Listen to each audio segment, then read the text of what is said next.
Ok, claro. Pues recomiendan que es saludable un vaso de whisky todos los días para el sistema circulatorio. Un vaso, un vaso.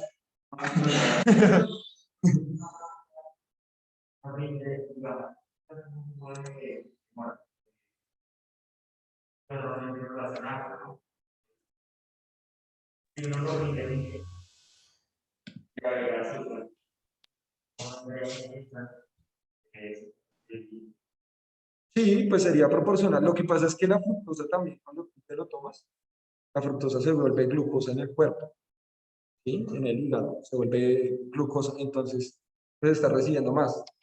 Incluso pues los nutricionistas dicen incluso que el jugo no se debería tomar así, ¿no? Sino que uno debería comerse la fruta y tomar su vaso con agua. Pero pues eso no va a pasar. O sea, o digamos, yo no podría, o sea, no, no se toma el jugo normal, ¿no? Pero pues ellos dicen que no. Y obviamente también dicen que no hay que echarle eh, mucho azúcar para algunas, digamos, yo suelo tomar los jugos sin azúcar. Y es muy difícil, si uno ve esa cara, como, uy, no. Al comienzo fue re difícil, porque uno no está acostumbrado a sentir ni siquiera el sabor del jugo, sino el azúcar, porque el azúcar es altamente adictiva, muy adictiva, ¿sí? Entonces, por eso uno le dan a elegir, uno le dan a elegir. Entonces, tranque, ¿no? Un jugo de lo que sea o una gaseosa así refría y refrescante. Entonces, la gente suele preferir la gaseosa, porque obviamente, o sea, queda la sensación, digamos que el sodio fue un gran invento, y es que el sodio da esa sensación también de frescura, como tiene burbujas. Cuando usted la está pasando, pues usted siente que está súper fresco, pero como tiene tanta azúcar, vuelve a hacer. Y entonces usted vuelve y toma y siente como si fuera muy refrescante. Pero pues realmente les voy a dar el secreto. Cuando ustedes tienen mucha sed, lo que uno solía, bueno, lo que yo solía hacer, y la mayoría de personas hacen, es que se toman el agua o lo que sea líquido y se lo toman así de locos. Uy, pero no se me quita la sed, pues no se me va a quitar nunca. Porque la sensación de sed usted la tiene en la boca, no en el resto del cuerpo. Lo que tiene que hacer es tomarse un pucho de agua y tenerla, o de jugo, lo que sea, y tenerlo ahí un tiempito, unos minutos, dándole vueltas. Y eso refresca las células de la boca y ya, se le quita la sensación de sed. Claro, bueno, claro, un deportista no puede tomar agua. O sea, en pleno partido, o de lo que sea, no puede, porque se le va a llenar el estómago de agua. ¿Y qué pasa cuando se llena el estómago? Se vuelve pesado. Primero no rinde y segundo le puede oprimir un órgano que se llama el vaso. A usted no le da vaso, el vaso está, ahí, es un órgano que se encarga, es muy importante, porque, bueno, el vaso, ¿han visto el vaso? Vaso. Ya, el vaso es un órgano muy importante, está acá abajo del estómago. Cuando usted respira mal, se llena de aire, se hincha el estómago y lo aplasta. Así, por eso le duele. Lo mismo le pasa, digamos, imagínense un deportista que empiece, ellos sí toman sueros, Salgator y todo eso, sí lo toman, porque eso sí lo procesan igual. Pero el agua no se procesa tan rápido. Si empiezan a tomar agua, se les va a llenar el estómago y les puede oprimir el vaso. El vaso es un órgano muy importante porque destruye las células que ya están viejitas en el cuerpo. O sea, llegan allá, o las que ya están infectadas, por ejemplo. Un glóbulo blanco destruyó el virus de coronavirus. Ese glóbulo blanco de una va a ir al vaso y el vaso lo va a eliminar para sacarlo del cuerpo. Pero cuando nosotros somos bien bebecitos, o si ojalá no pase, en algún momento, nosotros tenemos un accidente y perdemos mucha sangre. O sea, primero, cuando somos muy chiquiticos, porque los bebés no tienen huesos formados, sino son cartílagos, por eso son tan blanditos los bebés, que no tienen huesos, son blanditos. Entonces, el que se encarga de producir glóbulos rojos y glóbulos blancos es el vaso. Cuando somos muy chiquiticos o si perdemos mucha sangre, vuelve otra vez a producir glóbulos rojos y glóbulos blancos. Ya a la edad que tenemos todos nosotros, ya así grandecitos, el vaso lo que hace es destruir esas células. O sea, puede crearlas y también las destruye. Dámelo, Dios. No me Digamos, hablando de bebés, es una película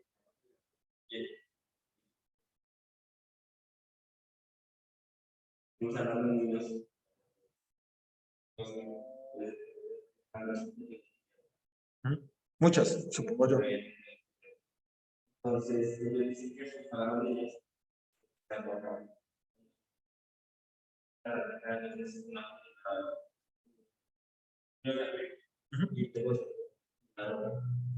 No, no sé, no había escuchado eso, me toca leer. No tengo ni idea. ¿Usted dónde consulta eso? ¿De dónde saca esa información? ¿De la Deep Web?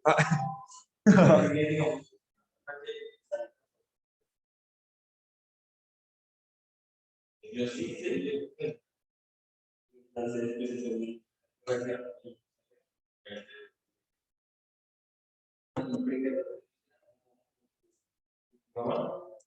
para organizar el todo, para organizar el, pero también había que hacerlo en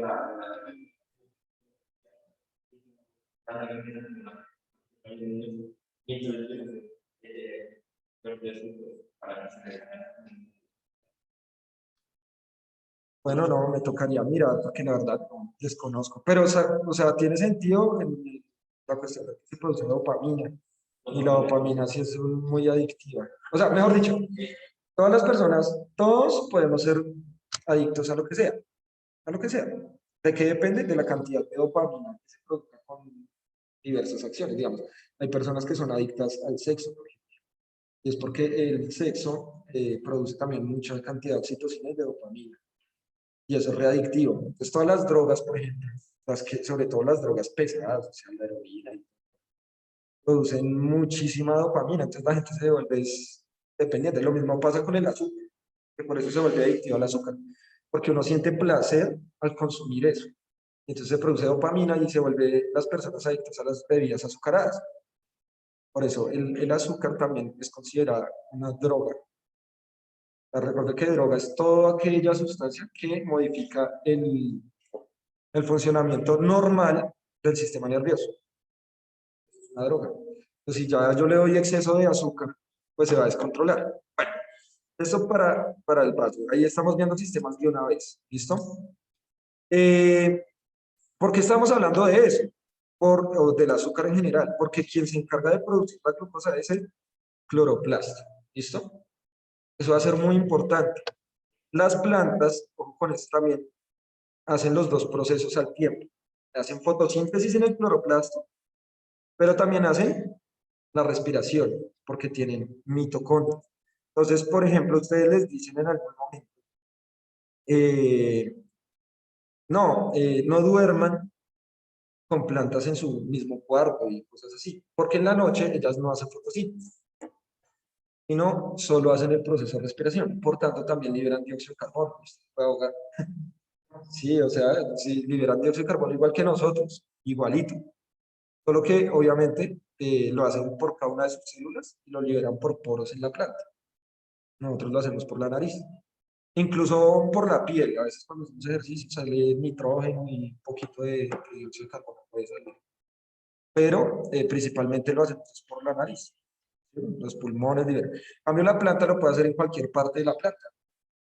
Todas sus células están liberando dióxido de carbono también. Entonces, el cloroplasto se encarga de la fotosíntesis. ¿Qué es la fotosíntesis? Proceso por el cual se crea. Entonces, el cloroplasto crea la glucosa y esa glucosa, en compañía del oxígeno, se va a la mitocondria. Y lo que hace la mitocondria es la respiración, que es respirar, proceso por el cual se degrada glucosa para obtener energía química. Se llama ATP. ¿Listo? Eso es. Entonces, la planta hace los dos procesos. Es supremamente eficiente.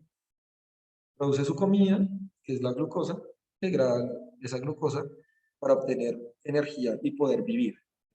Profundamente eficiente, ¿sí? Hace los dos procesos. Bueno, nosotros, esta es una célula animal, solo tenemos mitocondrias. Entonces, como solo tenemos mitocondrias, ¿qué tenemos que hacer? Somos heterótrofos. Es decir, recurrir a otros seres vivos para poder obtener nuestra glucosa. O sea, comer. Necesitamos comer. Y nosotros nos comemos a los otros seres vivos. Bueno, nos podemos comer a nosotros mismos también, si quieren. ¿sí o no? En esa red que consulta Márquez seguramente también, si hay pederastas, eh, también seguramente habrá una red de consumo de personas, de todo hay en esta vida, ¿no? Entonces dicen que, y hay tribus también caníbales, ¿no? Hay varios grupos de caníbales y todo eso. Entonces dicen que la carne humana, pues tiene los nutrientes necesarios para lo que necesitan. Es muy nutritiva. ¿Alguien quiere hacer la... No me crees. Entonces, miren que nosotros solo tenemos mitocondrias, entonces nos toca recurrir a otros seres vivos sí o sí y dependemos de las plantas. Por eso son tan importantes las plantas. Listo. Bueno, las plantas tienen algo, tienen membrana celular, pero a la vez tienen pared celular que hace que sean fuertes. Como ellos no tienen huesos como nosotros, o como las arañas tienen huesos, sí, exoesqueleto. O sea, el esqueleto de las arañas, de las moscas, de los perrones, de todos los insectos y artrópodos es externo, es afuera, no es como el de nosotros. Por eso se llama exoesqueleto. Ellos lo tienen por fuera, por eso son duritos. El esqueleto está afuera. El de nosotros está dentro, se llama endoesqueleto. ¿Sí? Las plantas no tienen eso, pero sí tienen pared celular que hace que sean muy duras las células y puedan hacer troncos, puedan hacer la madera como tal. Incluso pues en las hojas es un poco más delgada la pared celular, pero siguen teniendo y por eso son tan duritas. ¿Listo? Bien. Ah, bueno, importante. Para que la glucosa se produzca, muchachos, pues obviamente es necesario la luz y la principal fuente de luz es el sol. Es decir, la vida en la Tierra depende también, en gran medida, Camarita, depende de la luz del sol. O sea, la luz del sol es la que va a permitir realmente que nosotros podamos comer. A ver, cada vez que usted le sirva un plato de comida, tiene que darle gracias al de arriba, ¿listo? O sea, al sol, porque está permitiendo a las plantas producir la glucosa que usted está consumiendo, ¿listo? Bien, tenemos un citoesqueleto, igual que todos los esqueletos, de hecho, el esqueleto es el que mantiene a los organelos en el lugar preciso y adecuado. Y si necesita algunos movimientos, pues los va a mover. ¿Listo? Tenemos los peroxisomas, muchachos. Se va a encargar de hacer digestión de algunas sustancias que se degradan en el cuerpo. ¿Sí? Entonces va a digerir algunos fragmentos de glucosa también que quedan por ahí, algunos nutrientes y va a liberar esas sustancias tóxicas del cuerpo. ¿Listo? Mitocondrias, ya sabemos, respiración, o sea, producir energía. Ribosomas, ya sabemos, es decir, producir ¿qué? ¿Qué hacen los ribosomas? ¿Producen qué? ¿Qué? No, ¿cómo así? ¿Qué hacen los ribosomas? ¡Capus! Producen proteínas, listo. Síntesis de proteínas. ¿Qué significa síntesis de proteínas? Creación de proteínas. O sea, crean todo. Todo lo que ustedes ven ahí lo creó Dios. Retículo endoplasmático rugoso. También ayuda a la síntesis de proteínas. ¿Por qué se llama rugoso? Porque tiene unas bolitas en él que se llaman los ribosomas. O sea, los ribosomas están incrustados en el retículo endoplasmático rugoso. También se encarga de la creación de proteínas. Núcleo, función del núcleo. Guardarla, ya. Es la bodega del ADN, ¡tin! Ahí está almacenado. Ya. Retículo endoplasmático liso ayuda a crear grasas, o sea, lípidos, y a crear, bueno, algunos azúcares también ayuda a crear. ¿Sí? Entonces, miren esto. El retículo endoplasmático rugoso y el retículo endoplasmático liso, y que están acá conectados, miren. Ya producen proteínas, producen carbohidratos y producen lípidos, o sea, grasas. Las tres macromoléculas más importantes para la vida. La produce el retículo endoplasmático. Y por último, acá en este pedazo, tenemos el aparato de Golgi. El aparato de Golgi lo que hace es coger todo lo que se produjo en el retículo endoplasmático y lo va a encapsular en unas burbujitas así, para que salga de la célula y cumpla ciertas funciones. O sea, cuando se crean proteínas, el aparato de Golgi lo que hace es encapsularlas para tener su forma final y ya que pueda cumplir su función, crear lo que tenga que crear. ¿Listo? Los lisosomas ayudan también a la digestión. Cuando nosotros tenemos nutrientes dentro de las células, ella ayuda a degradarlos y a que todo tenga el nutriente suficiente para que pueda producir. Y ahora vamos con la membrana plasmática, que esta sí es muy importante.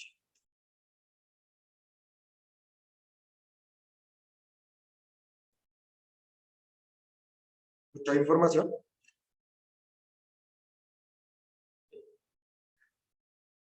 Recuerden que esto yo lo subo al canal de YouTube, que yo los publiqué ahí en Normal Click.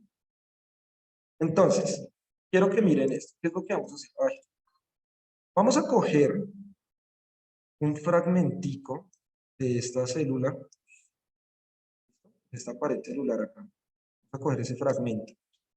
Y lo vamos a ampliar para ver cómo es la membrana celular. Entonces, la membrana celular es así. O sea, toda la membrana de nuestras células tiene esta composición. Las células también. Es muy rara. O sea, si ustedes se miran la piel, las células de la piel y todo eso, tienen esa composición. ¿Listo? Todas las células del cuerpo tienen esa composición. Y a esto le vamos a llamar membrana celular. La membrana celular va a ser muy importante porque es una bicapa fosfolipídica. Es difícil ese nombre, ¿no? Bicapa fosfolipídica. Es decir, hay una capita acá, miren acá. Se divide en dos. Una capita acá arriba y otra capita acá abajo. Por eso es una bicapa. Fosfo, es decir, tiene fósforo. Y lipídica, ¿qué quiere decir? Tiene grasas. Siempre que hablemos de lípidos, son grasas. ¿Listo? Es decir, si nosotros nos metemos al agua, no nos degradamos en el agua porque nuestras células están hechas de grasa, de lípidos. ¿No? O sea, no manteca, ¿sí? Como la que a veces nos sale en la piel porque se lubrica, no. Sino esta bicapa fosfolipídica lo que hace es mantener erradicada la célula y mantenerle su estructura perfecta. Entonces, vamos a tener varias cosas importantes allí. Entonces, lo primero son los canales de membrana que permiten que entren y salgan sustancias. ¿Sí? Que entren y salgan sustancias. Vamos a tener diversos tipos de transporte de membrana, muchachos. Eso es muy importante. Yo creo que ustedes se acordarán de alguno, por lo menos del nombre. Uno que se llama transporte activo y otro que se llama transporte pasivo. ¿Se acuerdan de eso? O no? Hace eones no lo ven. Entonces, transporte activo es un transporte de sustancias donde se gasta energía. Transporte pasivo, donde no se gasta energía. ¿No? Entonces, si este es el centro de la célula, listo, acá está el núcleo, acá está el mitocondria y acá ya pues, es la parte de afuera de la célula. Y yo necesito sacar algo acá. ¿Ustedes creen que gasta o no gasta energía y por qué? ¿Qué dirían ustedes? ¿Gasta o no gasta energía? ¿Y por qué? ¿Qué dice Márquez? ¿Gasta o no gasta energía? Y listo. Pues va a haber un gasto de energía altísimo. Mucho gasto de energía. ¿Listo? Porque acá afuera hay mucha presión, hay muchas sustancias. Afuera de la célula siempre va a haber muchas sustancias que le generan mucha presión a la célula. Entonces, para sacarla tiene que empujarla y va a gastar mucha energía. Eso se llama transporte activo. En otras palabras, hagamos de cuenta que nosotros nos vamos de paseo a un río y el río tiene un caudal, tiene una corriente. Si usted va en contra de la corriente, ¿qué va a pasar con su cuerpo? Y se va a cansar muy rápido, porque usted va a ir en contra de la corriente. Entonces tiene que gastar mucha energía si no quiere que se lo lleve el río. ¿Listo? Entonces, eso es lo que está pasando acá. Las sustancias van a ir en contra de la corriente y tienen que gastar mucha, pero muchísima energía. ¿Y esa energía dónde sale? De la mitocondria, recuerda. Mitocondria, respiración, es conseguir energía de la mitocondria, ¿listo? Entonces, la mitocondria le da acá ATP, saca la sustancia, gasta energía. Pero hay otro transporte que se llama el transporte pasivo, que no gasta energía, es decir, desde la corriente hacia adentro. Entonces usted ya dijo, empezó a dijo, no, ya, baila, me voy a dejar llevar por esto. Entonces ya no gasta energía y se deja llevar por el río, hasta donde lo lleve. Lo mismo pasa con estas sustancias. Están desde afuera y empiezan a integrarse. Y entonces empiezan a entrar a la célula sin ningún gasto de energía porque ya la presión de afuera hace que entre. Entonces se divide en dos el transporte pasivo. Difusión simple y difusión facilitada. ¿Cuál es la difusión simple? La llamamos la ósmosis. ¿Ya han escuchado ese término, sí o no? Ósmosis. Que ustedes le dicen, oiga, es que usted qué cree que uno aprende por ósmosis. Póngase a leer, mi chino. ¿Qué es la ósmosis? Ustedes han visto, han hecho jugo, ¿sí o no? Si no han hecho jugo nunca en su vida, han visto cómo se hace un jugo. Entonces, cuando uno licúa, ¿qué hace? Después de que licúa, colarlo, ¿sí o no? ¿Qué es colarlo? Que se queden las partículas más grandes en una membrana y pasarlo líquido. A ese proceso le vamos a llamar ósmosis, ¿no? Esa es la ósmosis. Es decir, cuando su mamá ahorita, ustedes lleguen a la casa y esté haciendo el jugo, papá, ustedes miren. Oh, el día de hoy en la escuela he aprendido que estáis haciendo un proceso de ósmosis. Eso es la ósmosis. Entonces lo mismo está pasando acá. Solo permite el ingreso de agua y las otras partículas grandes quedan acá, atrapadas. ¿Listo? Como un colador. Y está otro tipo de difusión que se llama la difusión facilitada. Y es que por estas membranas pues, se permiten la entrada de sustancias un poco más grandes, ¿sí? Como algunas sales, otros nutrientes, la glucosa misma. Y entra por estos canales la difusión facilitada, ya son moléculas mucho más grandes. Entonces la difusión simple entra solo agua. ¿Listo? Y la difusión facilitada ya son sustancias que van a entrar por estas membranas. El agua puede entrar por cualquier lado, es como en un colado. En cambio, la difusión facilitada solo por las proteínas, por los canales de proteínas. ¿Listo? ¿Cómo? No, simple. Y facilitada es la otra que te está explicando que ya entran otras sustancias un poco más grandes, ¿cierto? Que empiezan o que necesita, digamos que la célula y empiezan ya a procesar. ¿Listo? ¿Ahí bien, amores?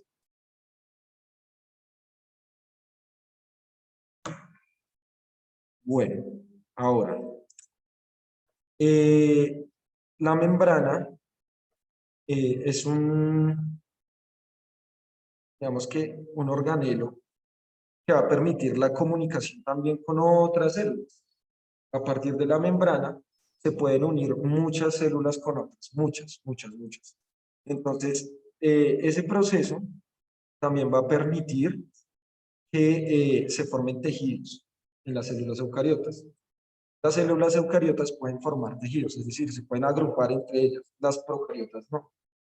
Ustedes nunca han visto un tejido de bacterias, nunca han escuchado. Todas son unicelulares. ¿Hay células eucariotas unicelulares?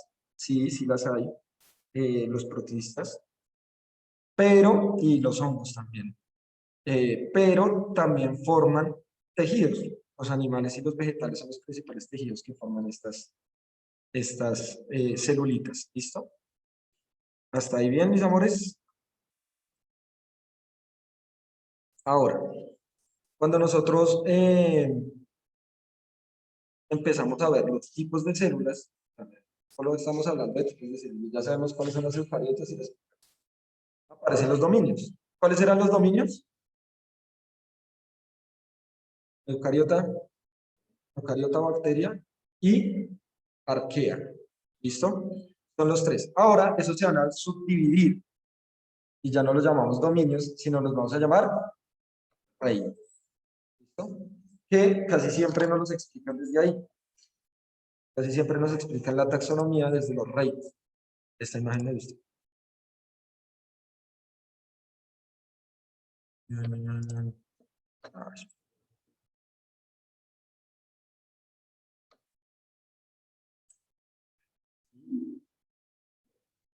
Entonces, nosotros vamos a tener diferentes reinos. Acá incluso nos ponen los dominios. Miren. Eucaria y procaria, o sea, procariota y eucariota. Y pues ahí están también en esta, dejemos que las arqueas. ¿Listo? Entonces, vamos a tener muchos reinos de la naturaleza. Muchos. Entonces, el primero, procariota, es el reino mole, hecho y conformado por bacterias. También entraría el reino arquea, también se llama así, dominio arquea, reino arquea. Y que son las... Y en las eucariotas, miren todos los reinos que tenemos. A los conocidos, los conocidos. El reino protista, que está hecho por todas las algas. Con esto, las algas no son plantas. No pertenecen al reino vegetal. Las algas hacen fotosíntesis, sí, pero hacen colonias, que es lo que nosotros llamamos como algas. Profe, pero es que se parecen a una planta. Sí, es verdad, por lo que hacen fotosíntesis, pero pertenecen al reino protista. Si ustedes han escuchado, han visto las amebas, para mí sí, ¿no? Amebas, muchas, no.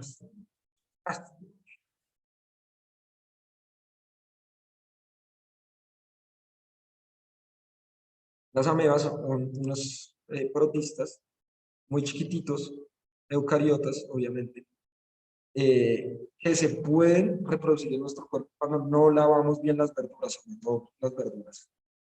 Y nos pueden dar una enfermedad que se llama la amibiasis, cuando se reproducen en nuestro estómago o intestino y nos dan, nos intoxican, básicamente. También tenemos el paramesio. Chan, chan.